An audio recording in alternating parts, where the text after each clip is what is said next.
কবরের শাস্তি হয় মূলত দুইটা কারণে। যত বেশি কবরের শাস্তি হচ্ছে এখন, সব কিন্তু বড় বড় পাপের কারণে হচ্ছে না।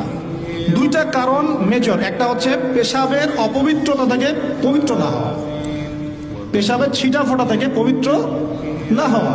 আরেকটা হচ্ছে চগলখুরি করা। কি করা? মানে চগলখুরি বোঝাতে পারছে কিনা? একজনের কথা আরেকজনের কাছে লাগানো, যেটা গণতান্ত্রিক সুন্নাহ। এটা কিন্তু গণতান্ত্রিক সুন্নাহ, মানে পলিটিক্স আপনাকে করতে হলে এই সুন্নাহই ফলো করতে হবে। এর কথা ওরে বলতে হবে, ওর কথা ওরে বলতে হবে, নাহলে তো পথ থাকবে না।